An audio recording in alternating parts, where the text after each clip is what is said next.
house, standing at number 232nd Street in Fall River, Massachusetts, appears completely ordinary from the outside. It features a drab Greek Revival style that was common for the era and blends seamlessly into the surrounding neighborhood. Yet this structure holds a darkness that has persisted for more than a century without fading.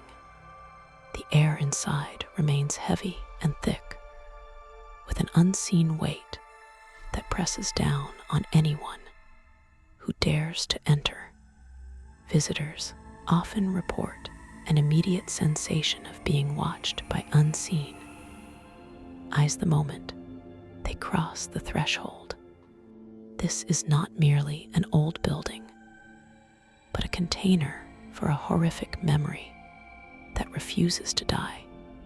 The events that transpired here on a hot August morning in 1892 changed the fabric of this place forever. Fall River, Massachusetts was a bustling industrial hub during the late 19th century, filled with the noise of textile mills and the ambition of wealthy businessmen. It was a city divided by class, where the affluent lived on the hill and the workers crowded into tenements near the factories. The Borden family occupied a strange middle ground due to the peculiar habits of the patriarch, Andrew Jackson Borden.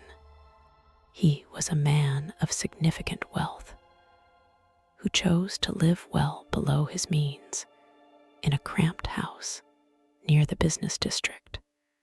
This decision created a pressure cooker environment for his family, who desired the social standing that their money should have afforded them. The tension within those walls was palpable long before any violence occurred. Andrew Jackson Borden was a tall and thin man known throughout the city for his frugality and stern demeanor.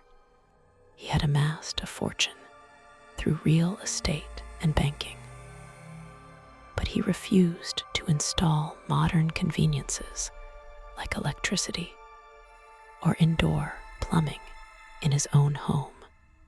He believed that such luxuries were wasteful and unnecessary expenses that only foolish men indulged in. His strict control over the family finances was a constant source of friction between him and his two adult daughters. Andrew ruled the household with an iron grip and expected absolute obedience from everyone under his roof. His presence was not one of warmth or paternal affection, but rather of cold calculation and miserly restraint. Abby Durfee Borden was the second wife of Andrew and the stepmother to his two daughters, Lizzie and Emma. She was a short and stout woman who tried to maintain peace in a house that was fundamentally divided. The daughters referred to her as Mrs. Borden rather than mother, which signaled the deep emotional chasm that existed between them. Abby lived a somewhat isolated life within the home, as she was caught between a husband who pinched every penny and stepdaughters who resented her very existence. She spent her days managing the household chores and enduring the silent hostility that permeated the rooms. Her position in the family was precarious and devoid of genuine love or respect from the children. Lizzie Andrew Borden was 32 years old at the time of the murders, and she was unmarried, which was a social stigma in the Victorian era. She had a reputation for being peculiar, and she chafed under the restrictive lifestyle imposed by her father. Lizzie longed for the social status and comforts that other wealthy families in Fall River enjoyed. She and her older sister, Emma, lived in a state of arrested development, dependent on a father who denied them their independence. The relationship between Lizzie and her stepmother Abby had deteriorated significantly in the years leading up to the tragedy. Bitter arguments about property and money had created a toxic atmosphere that poisoned every interaction in the small house. The architecture of the Borden house itself contributed to the feeling of entrapment and lack of privacy. There were no hallways on the ground floor or the second floor, which meant that one had to walk through one room to get to another. This layout made it nearly impossible to move through the house without being seen or heard by someone else. Doors were constantly locked and unlocked as family members tried to carve out tiny slivers of personal space. The layout created a psychological pressure that mirrored the emotional tension of the inhabitants. It was a house where secrets were difficult to keep and where resentment had nowhere to go but inward. In the days leading up to August 4th, the entire household had fallen ill with a violent stomach sickness. They suspected the milk had gone bad, or perhaps there was something more sinister at play involving poison. Tensions were incredibly high, and the summer heat was becoming oppressive and suffocating. Uncle John Vinicum Morse, who was the brother of the first wife of Andrew, had arrived for a visit to discuss business matters. His presence added another layer of complexity to the strained family dynamic. The physical illness, combined with the sweltering weather and emotional conflict, set the stage for a catastrophic breakdown. The house was a powder keg waiting for a single spark. The morning of August 4th, 1892, dawned hot and humid, with the promise of a scorching day ahead. The sun beat down on the roof of the house on 2nd Street, intensifying the stifling atmosphere inside. Bridget Sullivan, the Irish maid, whom the family called Maggie, was the first to rise and begin the daily chores. She started the coal fire in the kitchen stove to prepare breakfast, despite the already oppressive heat. The heavy wool clothing worn by the family members only added to the physical discomfort of the morning. There was a sense of lethargy and irritation that hung over the breakfast table as Andrew and Abby ate their meal. Andrew Jackson Borden left the house around 9 in the morning to conduct his business downtown. As was his routine, he walked the streets of Fall River, checking on his properties and visiting the banks where he held influence. His departure left the women alone in the house, along with the maid Bridget, who was washing windows outside. Lizzie had remained upstairs and did not join her father and stepmother for breakfast that morning. The house settled into a quiet rhythm, but it was the calm before a terrible storm. Uncle John Morse had also left to visit relatives on the other side of the city, leaving the stage clear. Abby Borden went upstairs around 9:30 in the morning to tidy the guest room where John Morse had slept the night before. She was a meticulous housekeeper and wanted to ensure the room was in order before she continued her day. The guest room was located at the front of the house on the second floor and felt isolated from the kitchen below. As she smoothed the sheets and dusted the furniture, she was completely unaware of the danger approaching her. The thick curtains were drawn against the sun, casting the room in a dim and shadowy light. It was in this quiet domestic moment that the horror began. The attack on Abby Borden was sudden and incredibly brutal in its execution and ferocity. The assailant struck her from behind as she faced the bed, leaving her no time to scream or defend herself. She fell to the floor between the bed and the dressing table, where the attack continued with relentless force. The weapon was a heavy hatchet or axe that was wielded with terrifying strength and rage. The silence of the house absorbed the sounds of the violence, leaving Bridget Sullivan outside, completely unaware.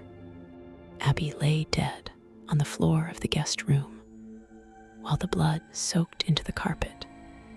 The killer remained in the house, waiting for the next victim. Andrew Jackson Borden returned home earlier than expected around 10:40 in the morning because he felt unwell. He struggled with the front door lock, which was jammed, and Bridget had to let him in. As he entered the foyer, he was unaware that his wife lay dead just one floor above him. Lizzie was downstairs at this time, and she greeted her father with a strange demeanor. She told him that Abby had received a note to visit a sick friend and had left the house. Andrew believed the lie and went into the sitting room to rest on the sofa. He removed his boots and put on his slippers, preparing for a nap. One of the most chilling details recounted later was the sound of Lizzie laughing on the stairs while the front door was jammed. Bridget testified that she heard a low laugh coming from the landing above as she struggled to let Andrew in. This laugh occurred while the body of Abby Borden was already lying in the guest room, just feet away. It suggests a level of cold detachment, or perhaps a break from reality, that is terrifying to consider. The house was silent again as Andrew settled onto the sofa for his morning nap. He lay down and rested his head on the arm of the couch, closing his eyes for the last time. The murder of Andrew Jackson Borden took place while he was defenseless and asleep in the sitting room. The killer approached him and struck him repeatedly in the face with the same hatchet used on Abby. The violence was so extreme that his face was rendered nearly unrecognizable by the blows. Blood splattered onto the wall and the furniture, marking the room with the evidence of the crime. He never woke up and likely died instantly without knowing who had taken his life. The brazen nature of killing him in the middle of the morning with the maid nearby is astounding. Shortly after 11 o'clock, Lizzie Borden called out to Bridget Sullivan In a voice filled with alarm and distress, she shouted that someone had come in and killed her father while she was out in the barn. Bridget ran to the sitting room, but Lizzie told her not to go in there because it was too gruesome. Instead, she sent the maid to fetch the doctor and the neighbors to help. The alarm was raised, and soon the quiet house was filled with people trying to understand what happened. The sight of the body of Andrew on the sofa shocked everyone who entered the room. It was a scene of absolute carnage. The neighbors and the family doctor arrived quickly and began to search the house for the stepmother Abby. They assumed she was out, as Lizzie had claimed. But soon they decided to check the upstairs rooms. Bridget Sullivan and a neighbor named Adelaide Churchill made the grisly discovery in the guest room. They saw the body of Abby Borden lying face down in a pool of congealed blood. It was clear that she had been dead for much longer than her husband Andrew. This timeline shattered the theory that an intruder had just entered and killed them both quickly. The killer had been in the house for over an hour. The police investigation that followed was marred by incompetence and a lack of modern forensic technology. Officers trampled through the crime scene, moving evidence and failing to secure the premises properly. They were baffled by the lack of blood on the clothes of Lizzie Borden. Despite the brutality of the attacks, they searched the barn and the cellar, but could not find a weapon that conclusively matched the wounds. The handle of a hatchet was found broken in the basement, but it was dismissed initially. The idea that a woman of her social standing could commit such a crime was unfathomable to the Victorian men in charge. Suspicion tightened around Lizzie as her story about being in the barn hunting for fishing sinkers fell apart. The dusty floor of the barn showed no footprints to corroborate her claim of being there during the murder. Furthermore, she was seen burning a blue dress in the kitchen stove a few days after the funerals. She claimed the dress was stained with paint, but the police believed it was the blood-stained garment she wore during the killings. Her demeanor remained strangely calm and detached throughout the questioning, which unsettled the seasoned detectives. She was eventually arrested and charged with the double homicide of her father and stepmother. The trial of Lizzie Borden became a national sensation that captivated the entire United States. Newspapers from coast to coast covered every detail of the proceedings, and the public was divided on her guilt. The prosecution presented the skulls of Andrew and Abby in the courtroom, causing Lizzie to faint dramatically. Despite the circumstantial evidence, the jury could not conceive of a Sunday school teacher hacking her parents to death. The defense played heavily on her gender and social class to create reasonable doubt. After a relatively short deliberation, the all-male jury returned a verdict of not guilty. Lizzie was acquitted of the crimes, but she was never exonerated in the eyes of the Fall River community. She and her sister, Emma, used their inheritance to buy a large mansion on the hill, which they named Maplecroft. Lizzie lived out the rest of her life in relative isolation, ostracized by the society she so desperately wanted to join.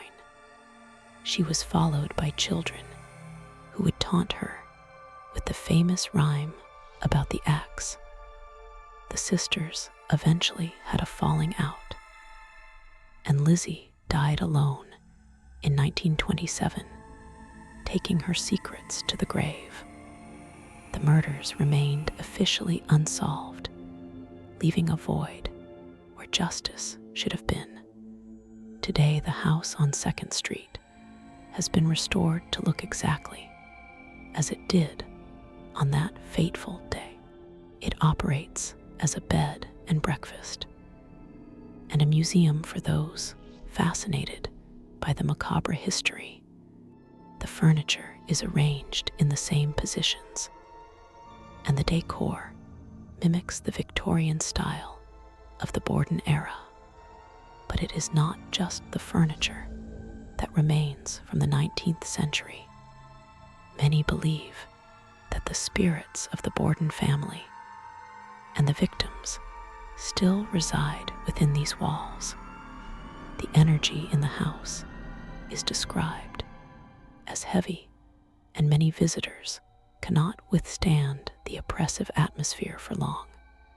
The guest room where Abby Borden was murdered is considered one of the most active hotspots in the house. Guests who spend the night in this room often report waking up to feel a heavy weight on their chest. Some claim to see the indentation of a body forming on the bedspread when no one is sitting there. Cold spots that move around the room are a common occurrence regardless of the ambient temperature. There is a profound sense of sadness and confusion that permeates this specific space.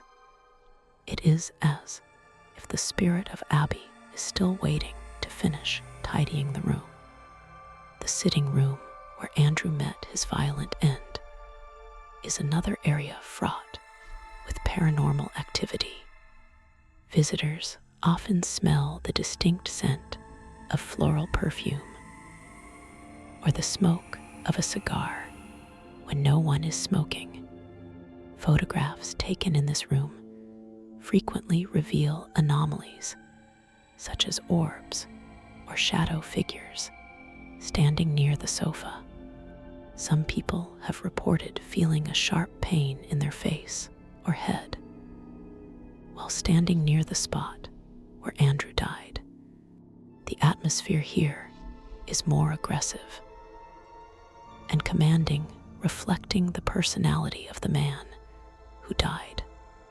It is a room that demands respect and silence from those who enter. The 3rd floor of the house, where Bridget Sullivan slept, is said to be haunted by the spirit of the maid. Guests staying in the attic rooms often hear the sound of pacing footsteps back and forth across the floorboards. Some have reported hearing a woman weeping softly in the corners of the room late at night. Bridget was the only person in the house who survived the day, but her spirit seems tethered to the location. Perhaps she knows the truth of what happened and is eternally restless because she never spoke it. Her presence feels anxious and terrified rather than malevolent. Paranormal investigators have captured numerous electronic voice phenomena, or EVP recordings, throughout the entire house. Disembodied voices have been recorded whispering names and phrases that relate to the murders. Some recordings seem to capture the sound of a woman laughing the same low laugh Lizzie was accused of. Others have heard the phantom sounds of a cat mewing even though there are no animals in the house. These audio anomalies suggest that the energy of the past is constantly replaying itself like a broken record. The voices are faint but distinct enough to send shivers down the spine. The cellar is perhaps the most frightening area of the house for many who visit the location. It is where the police found the handleless hatchet and where the bodies were temporarily stored for autopsy. The stone walls and dirt floor create a naturally creepy environment that is amplified by the history. Visitors often report seeing shadow people darting between the support beams in the dim light. There is a feeling of intense malice in the basement that drives people to leave quickly. It feels like the darkest secrets of the family have sunk down into the very foundation. Lizzie Borden herself is said to roam the house, particularly the stairs and her old bedroom. People have reported seeing a woman in a long dress standing at the top of the staircase, looking down. Her expression is often described as blank or slightly amused, just as she was during the inquest. Some guests have felt a cold hand touch their shoulder or brush against their arm while on the stairs. It is believed that she is still keeping watch over the house, ensuring her version of the story holds. Her presence is the dominant force that ties all the other activity together. There are also accounts of child spirits lingering in the house, which confuses many paranormal researchers. Some believe these are the spirits of children who died in the house next door, or perhaps earlier residents. Guests have brought toys for these spirits and have seen them move on their own accord. The laughter of children is sometimes heard echoing from the upper floors when the house is empty. This adds a layer of innocence that contrasts sharply with the brutal violence of the axe murders. It is a bizarre mixture of playful energy and deep tragedy. The psychological impact of staying in the Lizzie Borden house is undeniable for skeptics and believers alike. The sheer weight of the history creates a somber mood that affects everyone who walks through the door. Many people report having vivid nightmares of being chased or attacked while sleeping in the beds. Others feel a sudden onset of nausea or dizziness that vanishes as soon as they step outside. The house seems to feed on the fear and fascination of the living to sustain its energy. It is a place where the boundary between the past and present is terrifyingly thin. One terrifying account comes from a skeptic who mocked the story while standing in the sitting room. He challenged the spirit of Andrew Borden to show himself if he was truly there. Within seconds, the heavy drapes on the window were thrown open violently by an unseen force. The man fled the house immediately and refused to ever return to the property.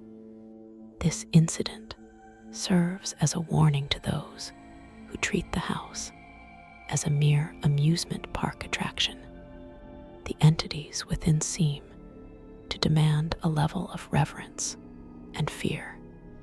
The scratching sounds within the walls are another common phenomenon reported by overnight guests.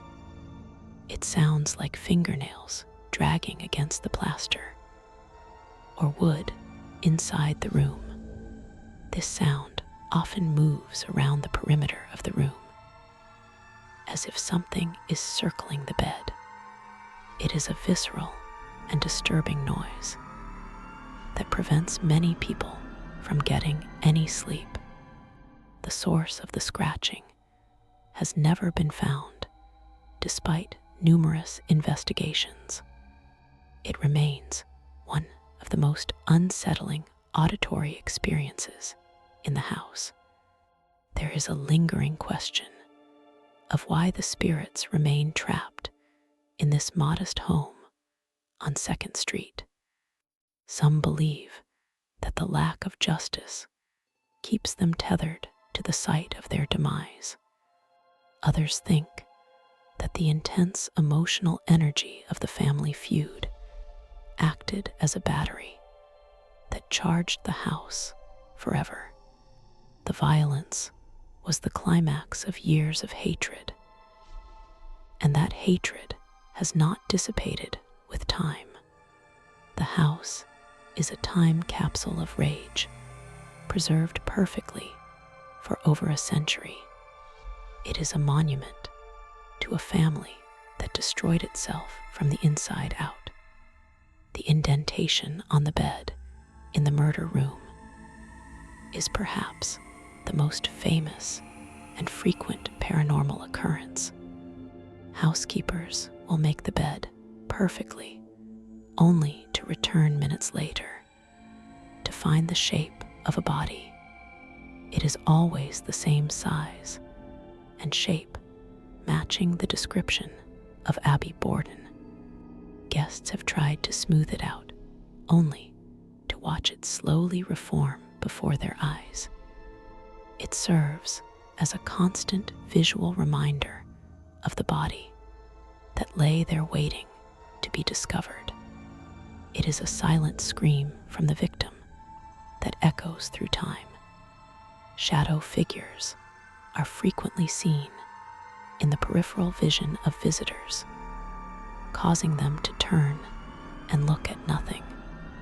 These shadows are often described as darker than the surrounding darkness, and having a solid mass, they block out the light from windows and doorways as they move silently through the rooms. Some witnesses claim these shadows have the distinct silhouette of a man wearing a hat.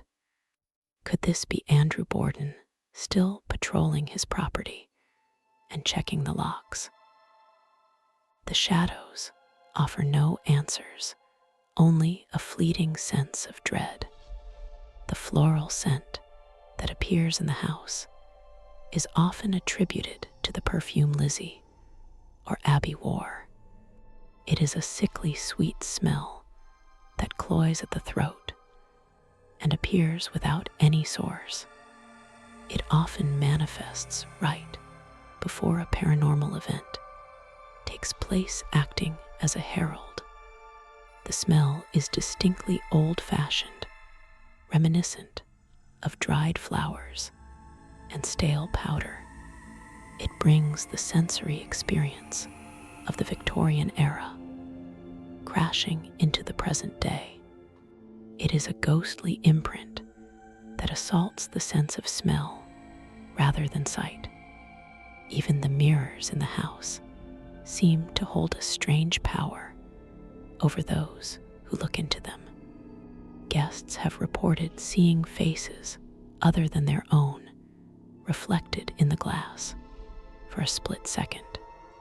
Some have seen the reflection of a woman standing behind them, only to turn and find the room empty. The mirrors are original to the house and have witnessed the family for years before the murders. They have seen the secrets and the lies and the violence unfold. Perhaps they have captured the images of the past and released them occasionally. The basement laundry room is another focal point of dark energy. where the clothes were washed. It is believed Lizzie burned her dress in the stove in the kitchen, but the washing happened here. The sensation of anxiety in this area is palpable and often overwhelming.